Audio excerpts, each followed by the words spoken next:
Hello, नमस्ते, आदाब, सत श्री अकाल। केम छो और केमन आछो।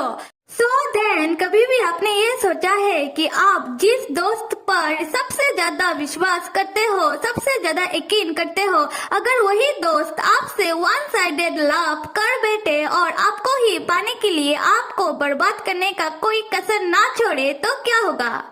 आज की स्टोरी ऐसे ही एक साइको लड़के के बारे में है जो अपने ही भोले भाले बेस्ट फ्रेंड से प्यार कर बैठता है और फिर वो उसे पाने के लिए क्या क्या चिप ट्रिक यूज करता है। चलो देखते हैं स्टोरी में।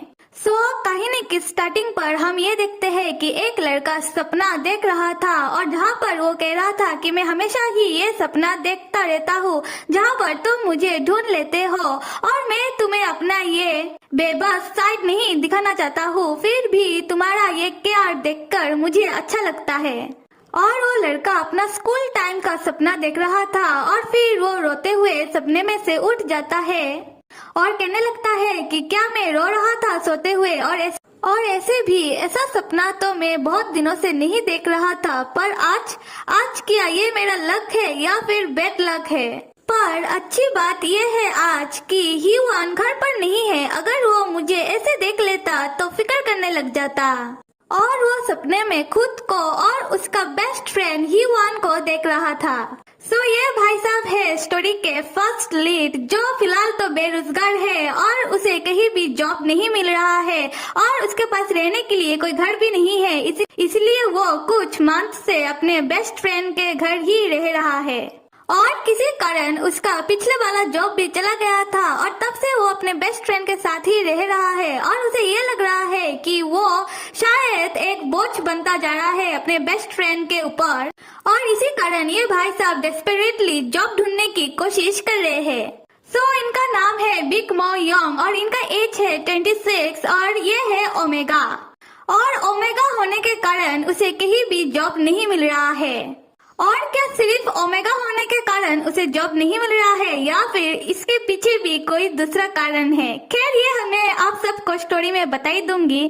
तो स्टोरी को आगे बढ़ाते हुए जहाँ पर मो इंटरनेट पर चेक कर रहा था कि उसका इंटरव्यू का रिजल्ट आया है कि नहीं, जहाँ पर इन भाई साहब को मिलता है कि उन्हें फिर से जॉब नहीं मिला है और एक लैम एक्सक्यूज देकर उसे जॉब से रिजेक्ट कर दिया गया है। और तब मो अपना इंटरव्यू का रिजल्ट देखने के बाद कहने लगता है कि हाँ, जैसा कि मुझे लगा ही था कि ऐसा ही होने वाला है। खैर पर मैं सच में ह्यूआन को मेरा रहने खाने का पे करना चाहता हूँ। वो बेचारा कब तक मेरे लिए ये सब करता रहेगा, पर मैं क्या करूँ, मैं तो कर ही नहीं पा रहा। और उसी वक्त ह्यूआन फोन करता है मो को और मो अपने मन में सोचने लगता है कि देखो शैतान का नाम लिया और फोन आ गया। और मो फोन पिक करने के बाद ह्यूआन पूछने लगता है कि क्या तुमने खाना खा लिया, और तुम ज्यादा फिक्र ना करो और मुझे पहले तुम ये बताओ कि मैंने तुम्हें जिस जॉब के लिए अप्लाई करने के लिए कहा था क्या उसका रिजल्ट आ चुका है और अभी तुम क्या कर रहे हो। और तब मो ह्यूआन को कहने लगता है कि हाँ, मैं खाना खाने के बारे में सोच रहा था और इंटरव्यू का रिजल्ट भी आ चुका है और उन लोगों ने रिजेक्ट कर दिया और अभी एक बकवास सा मेल आया है तो मैं वो चेक कर रहा था। और ये सुनने के बाद ह्यूआन मो को कहने लगता है कि शायद इंटरव्यूअर को सही लोग चूज करना ही नहीं आता है और तुम टेंशन ना लो और मैं आते वक्त हमारे लिए अल्कोहल लेके आऊंगा मूड ठीक करने के लिए। और मो कहने लगता है अच्छा ठीक है। और बाद में मो फोन कट करने के बाद वो मेल चेक कर रहा था और वो बकवास सा मेल एक्चुअली में था उन लोगों का क्लास रीयूनियन का इनविटेशन। और ये इनविटेशन देखने के बाद मो को बिल्कुल भी अच्छा नहीं लगा। और तब मो अपने स्कूल के दिनों के बारे में सोचने लगता है जहाँ पर मो कह रहा था कि मुझे याद है जब उन लोगों को पता चला था कि मैं एक ओमेगा हूँ, तब उन लोगों का नजरिया मेरी तरफ तो चेंज हो गया था और तब से क्लास में सब मिलके मुझे बुली करने लगे और मेरा इंसल्ट करने लगे। और एक भी दिन ऐसा नहीं जाता था जिस दिन मेरे यूनिफॉर्म पर मिट्टी ना लगी हो या फिर यूनिफॉर्म फट न गया हो। और लोग स्कूल में मेरा तमाशा बनते हुए देखते रहते थे और बुरा तो तब लगता था जब जिन तुम भी मेरा तमाशा बनता हुआ ऐसे ही खड़ी खड़ी देखती रहती थी। और जीन मो की स्कूल की एक लड़की थी जो मो की एक अच्छी दोस्त हुआ करती थी। और एक बात, मो और हीवान स्कूल टाइम से ही बेस्ट फ्रेंड है। और मो को जब स्कूल में बुली किया जाता था तब हीवान वक्त पे ही गायब हो जाता था। ये सोचने की बात है। खैर स्टोरी पे आते हैं। और मो इन पुरानी बातों को सोचने के बाद कहने लगता है कि क्या मजाक है, और इतना सब होने के बाद जिन तुम मुझे क्लास रीयूनियन के लिए इनवाइट कर रही हो, और मैं भी क्या एक मेल देखने के बाद ये सारी बातें सोचने लग गया। एक्चुअली स्कूल टाइम पर जब सबको स्कूल में ये मालूम चला कि मो एक ओमेगा है, तब सब मिलके मो के साथ बुली किया करते थे और उसे मार धार किया करते थे, जैसे मानो कि ओमेगा होकर उसने शायद कुछ गुनाह ही कर दिया। और उसकी एक अच्छी दोस्त जिन, वो भी सबके साथ मिल के मो को इंसल्ट होता हुआ देखती रहती थी। और जब स्कूल में वो सारे स्टूडेंट मो को बुली करने के बाद चले जाते थे, तब हीवान आकर मो को सांत्वना देता था और टेक केयर करता था ऐसे बेस्ट फ्रेंड। खैर अभी ये दिखाया जा रहा है कि शाम हो गई है और स्टोरी का सेकंड मेन लीड, जिनका नाम है हीवान, ऑब्वियसली वो आया है अपने घर। और उस समय मो फोन पे बातें कर रहा था। उसे एक पार्ट टाइम जॉब मिली है और मो कह रहा था कि मैं आ जाऊंगा सुबह वक्त पर। तब हीवान मो को देखने के लिए आता है और मो कहने लगता है कि अभी तुम जाओ, मैं फोन पर बातें कर रहा हूँ। और तब हीवान चला जाता है नहाने के लिए। और फिर जब मो कुछ अपना काम कर रहा था, तब हीवान नहाकर सिर्फ एक टॉवल लपेट कर मो के सामने आ जाता है। और मो अचानक से हीवान को देखने के बाद कहने लगता है कि ये क्या है, ऐसे क्यों आए हो तुम। और तब हीवान हंसते हुए मो को कहने लगता है कि सॉरी मैं भूल गया।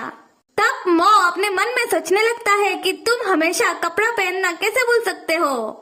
और तब मो फोर्सफुली हीवान को ड्रेस पहनने के लिए भेजने लगता है और हीवान को कहने लगता है कि मैं अभी खाना रेडी करता हूँ और तुम जाके कपड़ा पहनो।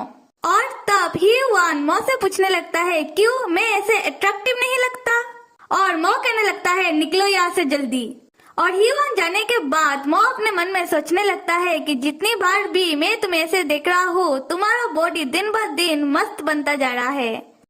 एक्चुअली हीवान मो को सिड्यूस करने के लिए ऐसे सिर्फ टाल लपेट कर आ गया। और ये भोला वाला मो ये सारी बातें कैसे समझने वाला है।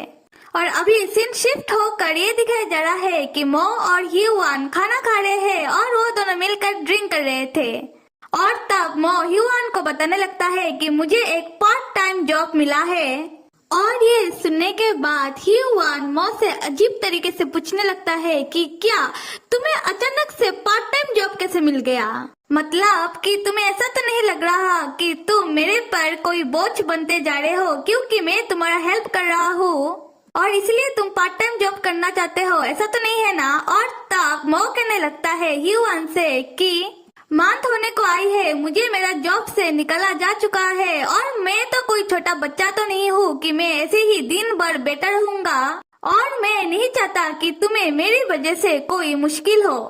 और तब हीवान मो से कहने लगता है कि मैंने तो तुम्हें पहले ही कहा था कि तुम मेरे साथ काम कर लो और मैं तुम्हारे स्किल के साथ तुम्हें ऑन द स्पॉट ही जॉब दे देता।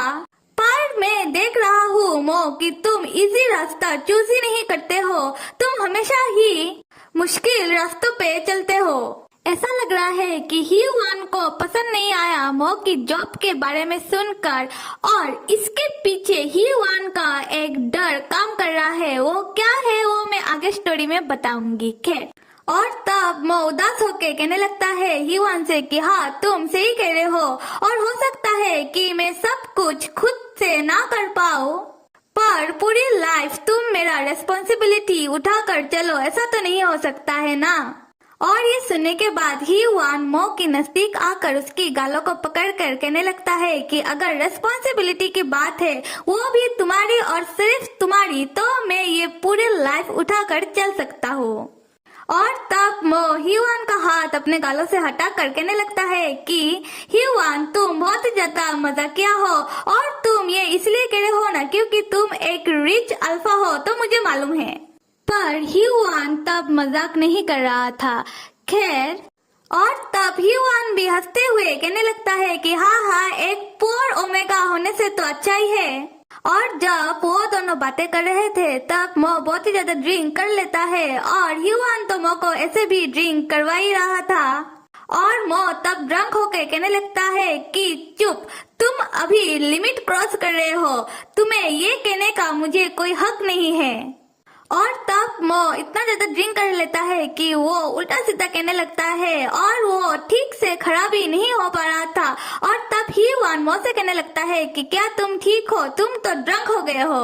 और ये कहने के बाद ह्यूआन मो को उठाकर अपने बेड में ले जाकर लेटा देता है और उसके बाद ह्यूआन कुछ ऐसा करता है जिससे हमें उसका गलत इंटेंशन साफ साफ समझ में आ जाता है।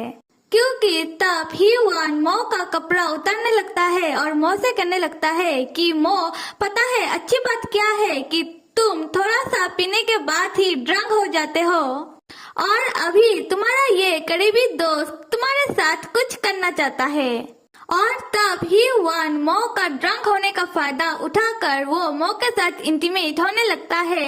और तब मो को भी थोड़ा थोड़ा समझ में आता है कि कोई तो उसे टच कर रहा था, पर वो ड्रंक होने के कारण उसे मालूम नहीं चलता है कि क्या हो रहा है। सो देन क्या लगता है कि मो को जब ये बात पता चलेगी कि उसका बेस्ट फ्रेंड ह्यूआन उसके साथ रात में ये सब करता है, तो तब मो क्या करेगा। और ह्यूआन वो कैसा दोस्त है कि मो बेचारा मुश्किल में पड़कर वो अपने बेस्ट फ्रेंड के पास आया था उसके साथ कुछ दिन रहने के लिए, और उसका बेस्ट फ्रेंड ह्यूआन उसकी मुश्किल हालात का इतना अच्छे से फायदा उठा रहा है। और ऐसा तो नहीं कि मो की सारी ही मुश्किल हालातों का जिम्मेदार ह्यूआन ही है, because Huan is a psycho and rich person, so वो कुछ भी कर सकता है। तो फिर कहानी में वापस आते हैं। दिखाया जा रहा है अगले दिन का सीन। हम देखते हैं कि मो एक दवाई खा रहा था।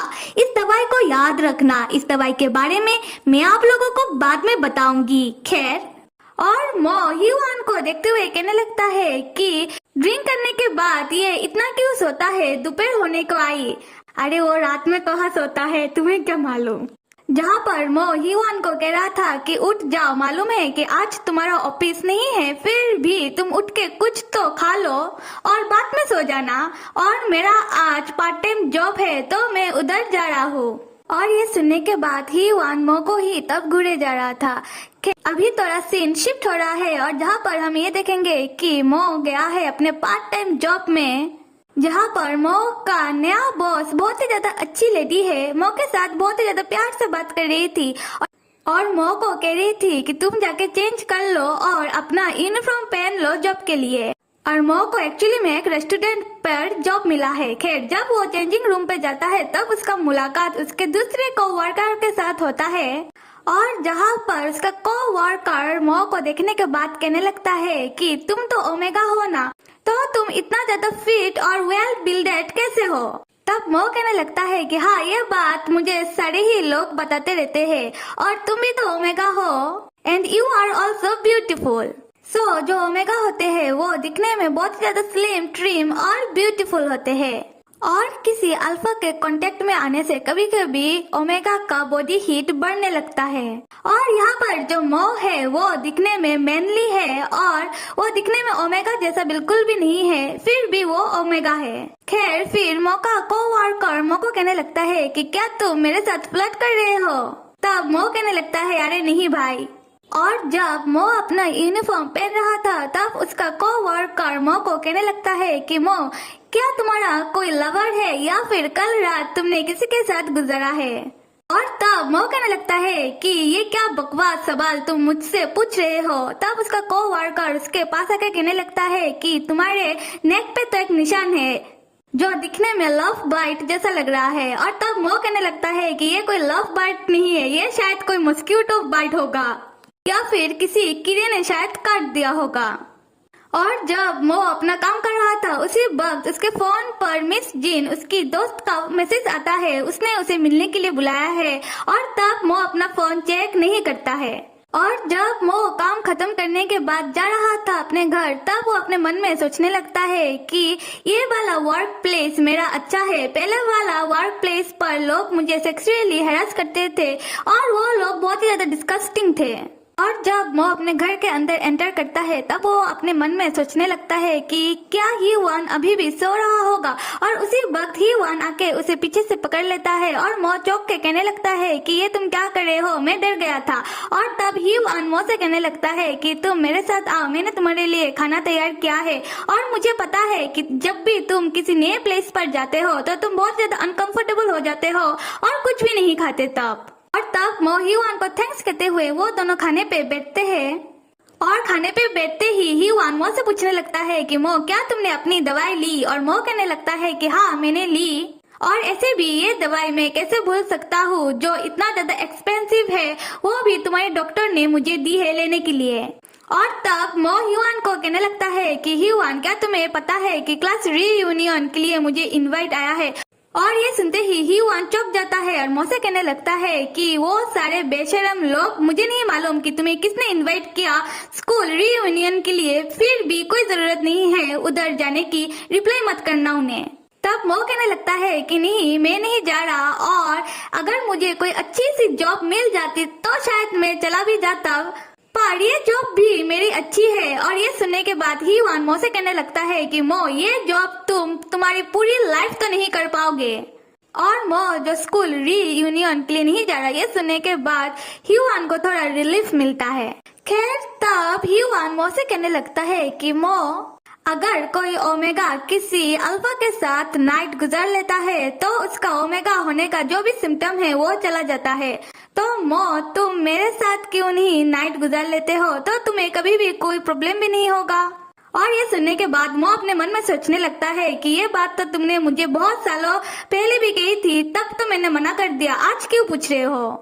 और तब मो भड़क जाता है और ह्यूआन से कहने लगता है, ह्यूआन, मैंने तुमसे ये उम्मीद नहीं की थी कि तुम भी मुझे एक ओमेगा जैसा ही ट्रीट करो, सो प्लीज ऐसी बातें मत करो। और ऐसे भी तुम मेरे लिए बहुत कुछ कर रहे हो, मैं तुम्हारे घर पर रह रहा हूँ और इसी कारण तुम डेट भी नहीं कर रहे हो किसी को भी, और अपने घर भी किसी को भी नहीं लाते हो। एक बार मैं इनफ मनी जमा कर लूँ तो मैं तुम्हारे घर से चला जाऊंगा और तुम अपना लाइफ फ्रीली रह पाओगे। और ये सुनने के बाद ह्यूआन को बिल्कुल भी अच्छा नहीं लगता है और मो से कहने लगता है अजीब से कि हाँ, तुम ठीक कर रहे हो। जब मो को एक पार्ट टाइम जॉब मिला, ये सुनने के बाद ह्यूआन को इतना खुशी नहीं हुई और उसके पीछे ह्यूआन का एक डर काम कर रहा है, ये वही है, अगर मो को जॉब मिल जाए और वो इंडिपेंडेंट हो जाए और रिच हो जाए और उसे छोड़कर चला जाए और उस पर डिपेंड ना हो तो क्या होगा। और उसके पीछे एक और भी कारण है, ह्यूआन का एक अजीब सा माइंडसेट, जो हम आगे जानेंगे स्टोरी में। और खैर, अभी आते स्टोरी पर, जहाँ पर ये दिखाया जा रहा है कि ह्यूआन मो के लिए ड्रिंक लेके आया है और मो उसे पीने के बाद फिर से टल्ली हो जाता है। और तब ह्यूआन मो को पकड़ के कहने लगता है कि मो, तुम कितने ज्यादा भोले हो।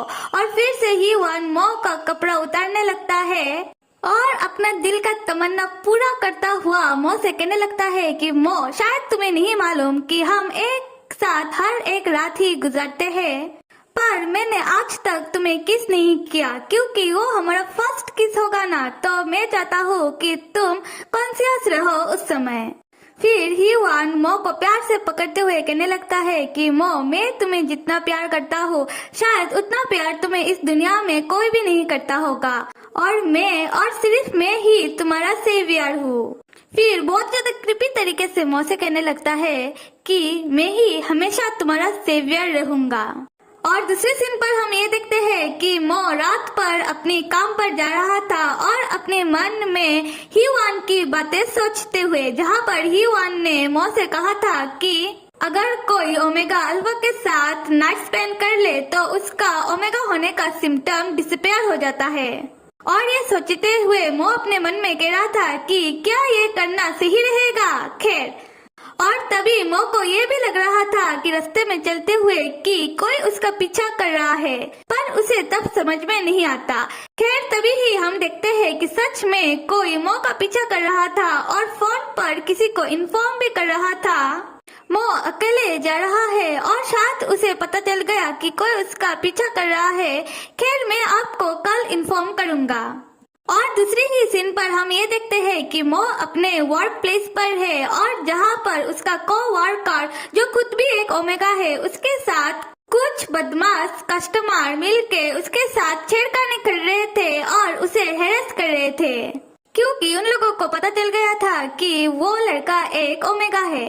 ये देखने के बाद मो से रहा नहीं जाता और मो आ जाता है अपने को-वर्कर को बचाने के लिए और उन कस्टमर को कहने लगता है कि अगर आपने ये सारी हरकतें बंद नहीं की तो मैं पुलिस को बुलाऊंगा।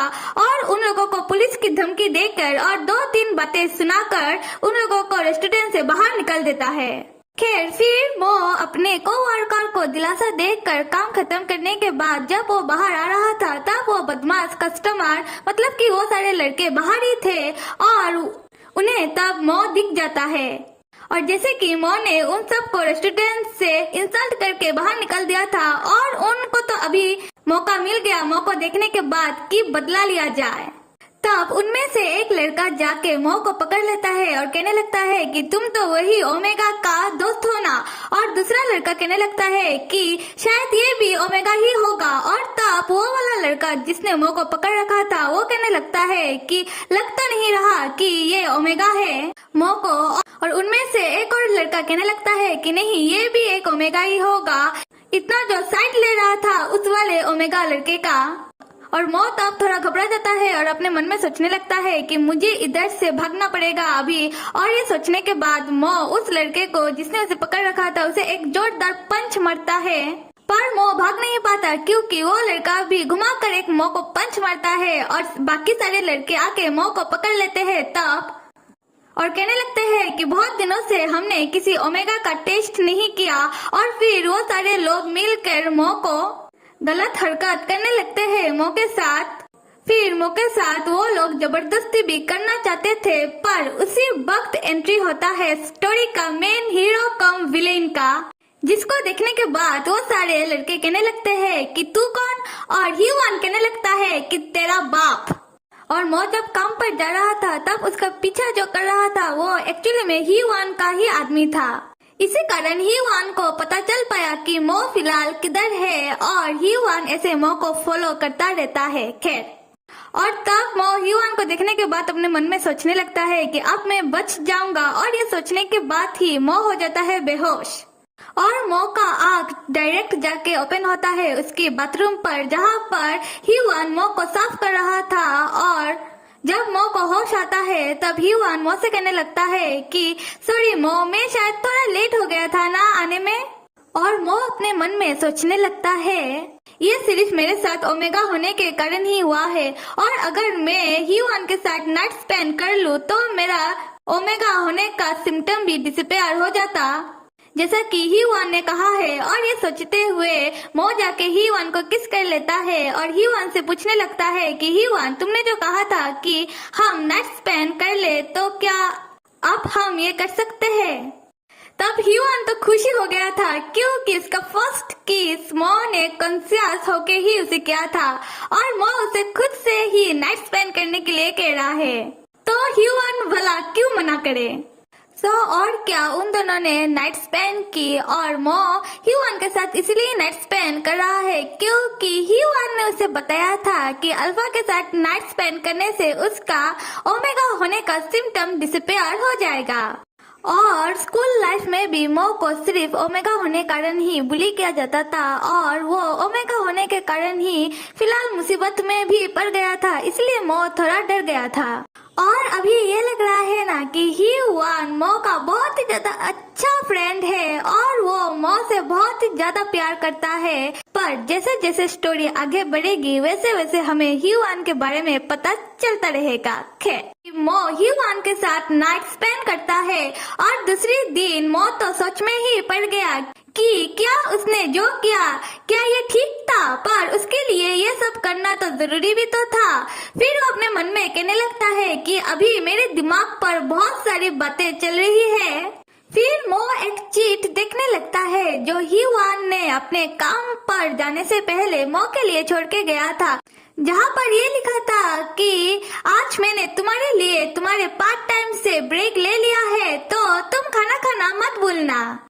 और वो चीट देखते हुए मो अपने मन में सोचने लगता है कि मैं ही वान के बिना कुछ भी नहीं हूँ, मैं खुद से उसके बिना कुछ भी नहीं कर पाऊंगा। फिर वो अपने मन में फिर से कहने लगता है कि अभी शायद मेरा ओमेगा होने का सिम्टम भी कम हो जाएगा, पर मुझे इतना कमजोरी और अजीब सा क्यों लग रहा है। शायद मुझे इतना ज्यादा नहीं सोचना चाहिए, जैसे कि ही वान ने मुझे कहा था कि टेक इट इजी। और मो जब खाना खा रहा था उसी वक्त उसकी फोन पर आता है जिन की मैसेज, और तब वो मैसेज देखने के बाद मो अपने मन में कहने लगता है कि जिन ने मुझे फिर से क्यों मैसेज किया, क्या मैं उसे फिर से इग्नोर कर दूं। पर तब मो मैसेज खुलकर पढ़ ही लेता है जहाँ पर जिन ने लिखा था मो के लिए कि मो मुझे तुमसे बहुत ज्यादा जरूरी बात करनी है, वो भी ही वान के बारे में, तो तुम मुझे कॉल करना ना भूलना और मैं तुम्हारी इंतजार करूंगी। और तब हम देखते हैं कि वो कुछ सोचने के बाद वो जिन को कॉल कर ही देता है, पर दूसरी तरफ हम ये देखते हैं कि मो का कॉल टैप हो रहा था, जो और कोई नहीं ही वान ही करवा रहा था। खैर, जहाँ पर ये दिखाया जा रहा है कि कोई आकर ही वान भाई साहब को इन्फॉर्म कर रहा था कि मो किसी फीमेल के साथ बातें कर रहा है, और हम अभी भी डिटेल पता लगाने की कोशिश कर रहे हैं कि वो दोनों एक्चुअली में क्या बातें कर रहे हैं। और तब ह्यून कहने लगता है कि जल्दी से पता लगाओ कि कौन है वो लड़की, वो भी मेरे घर पहुंचने से पहले। और एक काम करना, कल सुबह मेरे घर के सामने आके मिलना। और अब हम ये देखते हैं कि ही वान की खुराफाती दिमाग पर कुछ तो चल रहा है। खैर, दूसरे सीन पर ये दिखाया जा रहा है कि मो एक रेस्टोरेंट पर जाकर वो अपनी बचपन की दोस्त जिन से जाकर मिलता है, और वो जिन से कहने लगता है कि बताओ तुम्हें मुझे क्या बताना है ही वान के बारे में, और अगर ये बात बकवास हुई तो मुझे नहीं सुनना। तब जिन मो से कहने लगती है कि अच्छा ठीक है मो, क्या तुम्हें याद है जब तुम स्कूल पर बुली हुआ करते थे, और उसी वक्त मुझे ही वान के बारे में मालूम पड़ा था कि वही इन सब के पीछे उसका ही हाथ है, और तब मैं तुमसे बात करने के लिए आ ही रही थी, और उसी समय ही वान ने मुझे सीक्रेटली अपने पास बुलवा लिया था, और जब मैं उसके पास जाती हूँ तब मेरा डाउट यकीन में बदल गया था कि वही है जो तुम्हें बुली करवाता है, क्योंकि वो बहुत ज्यादा अच्छे से बात करना जानता है और पॉपुलर है और ऑब्वियसली पैसे वाला है। और जब मैं उसके पास गई तब ही वान मुझसे कहने लगता है कि तुम्हें तुम्हारा लाइफ इन सब के पीछे वेस्ट नहीं करना चाहिए, तुम्हें किसी को जस्टिस दिलवाने की कोई जरूरत ही नहीं है, जो जस्टिस एक्चुअली में है ही नहीं। तुम रिलैक्स हो जाओ और गिल्टी फील मत करो, और जैसा दूसरे लोग कर रहे हैं वैसा ही करो। और तुम तो ऐसे भी बहुत ज्यादा समझदार लड़की हो, तो तुम मेरी बात समझ ही रही हो। और जिन के मुंह से ये सारी बातें सुनने के बाद मो कहने लगता है कि नहीं, ह्यून ऐसा नहीं कर सकता, और ऐसे भी जब तुम सब मेरे साथ नहीं थे तब वही एक बंदा है जो मेरे साथ था। तब जिन मो से कहने लगती है कि मो, तुम जरा सोच के देखो कि जो लड़का तुमसे 2 क्लास छोटा है, माना कि तुम दोनों दोस्त थे, पर तुम जब बुली होते थे उसके बाद वो लड़का मिस्टीरियसली कहाँ से आ जाता था और सारी ही चीजों को हैंडल कर लेता था, और वो तुम्हारे पास हमेशा एक परफेक्ट टाइम देख के ही आता था। सो बेसिकली यहाँ पर जिन मो से कह रही थी कि मो जब भी कंडीशनली या फिर अनकंडीशनली किसी मुश्किल में पड़ जाता था, या फिर उसे स्कूल में जब बुली किया जाता था और वो लड़ते लड़ते थक जाता था, तब लास्ट में जाके कहाँ से ही वान भाई साहब का एंट्री होता था मो को बचाने के लिए, और वो आके सब कुछ हैंडल कर लेता था। सो ये सारी चीजें एक सोची समझी साजिश है। और जिनकी मुझ से ये बातें सुनने के बाद मो भी सोच में पड़ जाता है कि कल रात जब मो मुश्किल में पड़ गया था और एट लास्ट ही वान को कैसे पता चला कि मो कहाँ है, और वो उसी समय मो के पास आ गया था मो को बचाने के लिए। खैर फिर जीन मो को बताने लगती है कि मो पहले तो मुझे ये लगता था कि ही वान शायद तुम्हें पसंद नहीं करता है, इसलिए शायद वो तुम्हारे साथ ये सारी हरकत करता रहता है।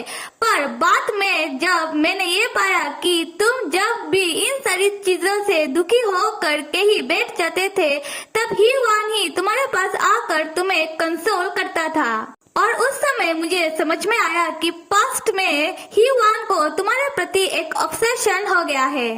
और मो ये सारी बातें सुनने के बाद जिन से कहने लगता है कि नहीं, ये सच नहीं हो सकता। पर क्या ये सच है? और मुझे ये बात समझ में तो आ रही है कि उस समय तुम मेरा साथ नहीं देती थी, कि शायद तुम उस समय डर गई थी, पर अभी तुम मुझे ये सारी बातें क्यों बता रही हो, वो भी इतने साल गुजरने के बाद। और तब जीन मो से कहने लगती है कि वैसे तो कारण बहुत सारे हैं, पर मैं तुम्हें रिसेंट कारण बताती हूँ। कुछ दिनों पहले मुझे एक जॉब मिला है और उस जॉब में मेरा एक कोवर्कर ने मुझे एक स्टोरी बताया है और उसने मुझे ये कहा है कि कुछ दिनों पहले एक इंटरव्यू पर एक लड़का आया था जो खुद को ओमेगा कह रहा था, और जब हमने उसका टेस्ट रिपोर्ट निकलवाया तब उसमें रिजल्ट आया कि वो एक अल्फा है। और बाद में हमें ऊपर से ऑर्डर मिलता है कि उस लड़के को हायर हम ना करें। और मो, तुम्हें मालूम है कि वो अल्फा कौन है? वो तुम ही हो मो। हाँ मो, तुम एक ओमेगा नहीं हो, तुम एक अल्फा हो। और मैंने इस बारे में बहुत ही ज्यादा सोचा है और मुझे ये लगता है कि इन सब के पीछे भी ही वानी है और ये बहुत ज्यादा सीरियस मैटर है। और मैं ये सारी बातें सुनने के बाद और समझने के बाद मैं हाथों पे हाथ रख के ऐसे ही कैसे बैठी रह जाती। और ये सारी बातें सुनने के बाद मो के पैरों तले जमीन ही खिसक जाता है और वो सोचने लगता है कि मैं कोई ओमेगा नहीं हूँ, बल्कि मैं एक अल्फा हूँ। और तब जीन मो से पूछने लगती है कि मो, क्या तुम ठीक हो? और फिर मो कहने लगता है कि अभी मैं चलता हूँ, और मो जाने लगता है। और रास्ते में चलते हुए मो अपने मन में सोचने लगता है, अगर मैं खुद को किसी ओमेगा के साथ कंपेयर करूँ तो मैं ओमेगा से ज्यादा वेल बिल्डेड हूँ और मेरा बहुत सारा नेचर ओमेगा से नहीं मिलता है। और मैंने इतने सालों तक मेरे साथ जो भी होता था उस कारण मैं खुद को ही ब्लेम करता रहता था, पर इन सब के पीछे तुम हो ह्यूआन, तुमने मुझे इतने सालों तक बेवकूफ बनाया। और तब मो अपने मन में सोचने लगता है अपने पास्ट के बारे में, जहाँ पर ही वन आकर मो को बता रहा था कि मो तुम एक ओमेगा हो। यहाँ पर ये मतलब है कि ही वन ने ही मो को ये बात बताई थी कि मो एक ओमेगा है। और ये सारी बातें अपने मन में सोचते हुए मो कहने लगता है कि तुम इसी कारण उस दिन स्माइल कर रहे थे, और बल्कि मैं तो ये सोच रहा था कि तुम मुझे कंफर्ट करने की कोशिश कर रहे थे। और ये सारी बातें जानने के बाद और सोचने के बाद मेरे मन में तुम्हारे लिए अभी कोई भी डाउट नहीं बचा है। ही वन, इससे पहले मेरे पास कुछ भी नहीं था तुम्हारे सिवा। और ये लाइन सुनने के बाद हमें ये पता चल रहा है कि मो को कितना ज्यादा दुख हुआ है कि वो जिस दोस्त पर इतना ज्यादा यकीन करता था वो दोस्त तो धोखेबाज निकला। खैर फिर दिखाया जा रहा है कि मो बहुत ही ज्यादा दर्द में और गुस्से में वो ही वन के घर आ रहा है, और जहाँ पर ही वन मो को देखते ही कहने लगता है कि मो, जितना सोचा था उससे भी ज्यादा लेट आए हो आज तुम। और तब मो कहने लगता है ही वन से कि ही वन, और तब ही वन मो की बातों को काटते हुए कहने लगता है कि मो, जिन ने तुमसे जो भी कहा है वो सारी ही बातें झूठ है, और तुम जिन को कितना ही जानते हो। मो, ये मैं हूँ ही वन, तुम्हारा दोस्त, जिसे तुम बहुत ही अच्छे से जानते हो। पर मो, मुझे मालूम है कि इन सारी बातों का अभी कोई मतलब नहीं है, क्योंकि जैसा तुम पहले मुझे देखते थे अब तुम ऐसा मुझे नहीं देखोगे। और तब मो गुस्से में ही वन का कॉलर पकड़ लेता है और कहने लगता है कि ही वन, क्या तुमने सच में मेरे साथ ये सारी हरकत की है? तुमने मुझे इतने सालों तक बेवकूफ बनाया और तुमने सिर्फ तुम्हारे मजे के लिए मुझे यूज किया। फिर मो ही वन को जोरदार गुस्सा मारते हुए कहने लगता है कि ही वन, कुछ तो कहो तुम, मैंने तुम्हारा क्या बिगाड़ा था? ही वन, मैं तुम्हें अभी मार दूंगा। ही वन, मैं तुमसे ये कह रहा हूँ कि मैं तुम्हें मार दूंगा, तो तुम क्यों नहीं मेरे साथ फाइट बैक नहीं कर रहे हो? और ये कहने के बाद मो ही वान को और ज्यादा मारने पीटने लगता है गुस्से में, और ही वान से कहने लगता है कि ही वान मुझे मेरा आंसर चाहिए। और तब मो ही वान को मारते हुए खुद ही रोने लगता है। जो भी कहो, ही वान तो मो का बेस्ट फ्रेंड था। खैर फिर ही वान हंसते हुए मो से कहने लगता है कि मो अभी शायद तुम बेटर फील कर रहे होगे, पर मेरा सब्र तो अभी जवाब दे रहा है। और तब वो रोते हुए पूछने लगता है कि क्या मतलब? तभी ही वान मो से कहने लगता है कि अच्छा ही हुआ ये सारी चीजें ऐसे बाहर आ गई, तो चलो इन सारी चीजों को थोड़ा इजी करते हैं अभी। और ये कहने के बाद ही वान मो को जोर से पकड़ लेता है और मो अपने मन में सोचने लगता है कि मैं हिल क्यों नहीं पा रहा हूँ, क्या ही वान अपना फेरोमोन्स यूज कर रहा है?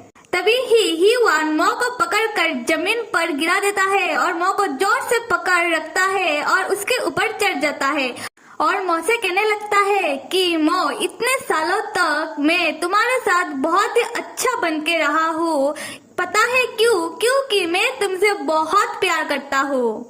तुम्हें पता है कि जब भी तुम ये कहते हो कि तुम मेरे फीलिंग को समझते हो या फिर तुम मेरे फीलिंग के बदले मुझे पे बैक करना चाहते हो, तब मैं बहुत ज्यादा खुश हो जाता था। पर अभी मैं तुम्हें दिखाऊंगा कि मैं तुमसे कितना ज्यादा प्यार करता हूँ। मेरे प्यारे मित्रों, जैसा कि मैंने कहा था कि ये स्टोरी जैसे जैसे आगे बढ़ेगी वैसे वैसे हमें ही वान के बारे में पता चलता रहेगा। और एक बात बताओ, ऐसा दोस्त किस किस को चाहिए? देन आप सब लाइक, सब्सक्राइब और कमेंट करना तो बिल्कुल भी मत भूलिएगा। Till then